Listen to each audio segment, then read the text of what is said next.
a burocratização da vida. Eu acho que a escola, ela caminha para isso. Sobretudo, aí vem uma crítica, a nossa instituição. Ela tem burocratizado tanto que chega uma hora que a gente não tem mais tempo para outra coisa na sala de aula que não seja atender a essa burocracia. Isso para quem é coordenador, isso para quem é professor, tá? Então, não tinha como eu pensar uma pesquisa que fosse dentro de métodos tradicionais, tá? Principalmente pensando em escrever algo que misturasse essa dimensão da arte, esse entrecruzar com a educação. Eu precisava de alguma coisa. Então, por isso que eu digo que a primeira coisa, ou a primeira disciplina, o primeiro crédito de um doutorado deveria ser trazer essas nuances das teorias e dos métodos de pesquisa. Porque você inteirado disso, você tem 4 anos pela frente do caso do doutorado, para você ver em que se encaixa aquilo que você quer pesquisar. Tá? Porque a gente faz o contrário, a gente quer pegar a ideia que a gente tem e encaixar num método que a gente mal conhece. Aí quando entra, principalmente quem é inexperiente no campo da pesquisa, eu sou um iniciante no campo da pesquisa. Sabe, a minha formação não foi uma formação para a pesquisa, foi uma formação para a docência. Quem estudou na UFPE, como eu estudei, do ano, na época em que eu me formei, sabe que lá era pouquíssimo professor, um ou outro, que falava em pesquisa, era ensino. Sabe, então eu não fui preparado para pesquisar, eu não fui treinado para pesquisar. Eu comecei a pesquisar no mestrado e de lá para cá só tenho feito isso o tempo todo. Então, quando você conhece a sua prática, você entende a sua teoria, entende os seus processos, é mais fácil você pensar, olha, essa teoria ela é interessante para mim, para a dimensão do que eu quero.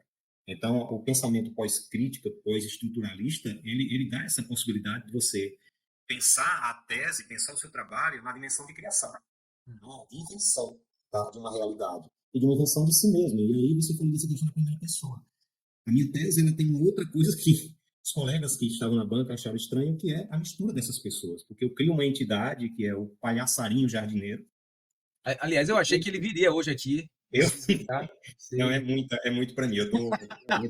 Eu Não realmente tá. numa fase de tentar, assim, me acalmar desse processo. Então, veja, eu passei durante a minha vida de teatro, no Teatro Popular de Arte, fazendo Auto da Compadecida, é o nosso carro-chefe. Então, a gente montou esse espetáculo, a gente apresentou em vários lugares, em várias regiões, assim, vários estados do Nordeste, e eu faço o palhaço. Que no filme não tem esse personagem que eu acho maravilhoso, seria uma coisa interessante para... Porque no Auto da Compadecida, no texto teatral, na dramaturgia, ele representa Ariano Suassuna, então ele é o apresentador da peça. Ele entra nos entreatos para poder apresentar o ato seguinte e criar algumas conjecturas. E aí, uma vez eu apresentei o Auto da Compadecida e a gente, sempre que apresenta os espetáculos, nós destinamos um percentual da bilheteria para estudantes da escola pública irem assistir gratuitamente. É um espetáculo, é um projeto de popularização do teatro. Então, eu levei estudantes do Instituto várias vezes para assistir os espetáculos da gente. E uma vez, um aluno, né, eu perguntei o que é que ela tinha achado da minha interpretação. É porque eu faço os dois extremos. Eu faço o palhaço e faço o demônio. Né? E aí é uma loucura para fazer esses dois personagens. Eu ganhei, inclusive, um prêmio de melhor ator aqui no Festival de Juazeiro por conta desses dois personagens, porque eles são, assim, Maravilha. completamente opostos. É o demônio que vai ser o carrasco do julgamento no terceiro ato, e o palhaço, que é aquela coisa descontraída e alegre. Eu perguntei, achando que estava abafando, né? Porque eu faço uma voz bem fininha para fazer o palhaço e uma voz mais grave, mais endemoniada para fazer o encorado. Né? Eu achando que estava abafando. Aí, quando falei do palhaço, ele disse: não, ali é o senhor mesmo. Então, era aquilo que eu era a vida toda na sala de aula, e eu não sabia, eu descobri a partir de uma fala do aluno. E alunos, às vezes, têm essas sacadas maravilhosas que nos ajudam a compreender as coisas, né? E eu disse assim, pô, é isso. Eu tenho sido palhaço. E aí eu digo assim, era o jardineiro que precisava cultivar, né? Eu uso a metáfora do jardim, eu uso a metáfora da coxa de retalhos, de costurar pedaços, né? Pedaços de mim diferentes para poder juntar e formar um todo. E a ideia da jardinagem, que é a ideia do cuidado, né? De você tratar, de você conhecer o território existencial como o jardineiro precisa fazer.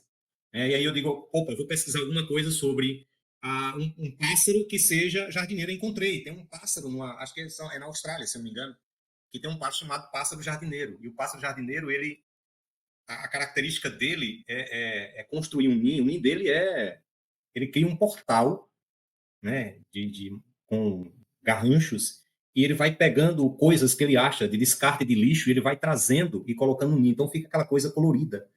E a intenção dele com isso é a de cultivar a sua amada, né?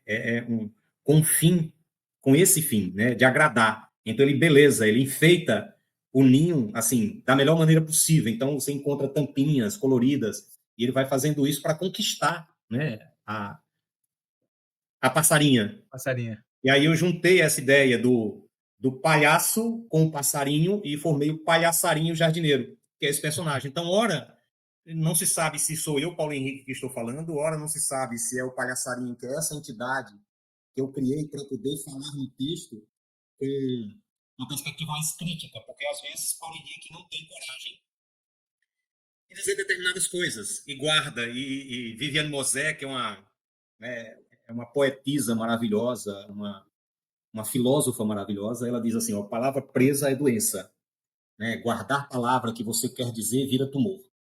É importante dizer. E Paulo Henrique às vezes não tem essa coragem porque tem medo de, sabe, de atingir o outro, de magoar o outro, de machucar, porque determinadas verdades precisam ser ditas e às vezes dizer, ou ao dizê-la a gente afeta o outro, a gente fere o outro. Mas o palhaçarinho não, é um palhaço, é o cara que é irônico, que é debochado, que gosta de rir. Então, esse eu usei para fazer isso, para meter a crítica na academia, inclusive,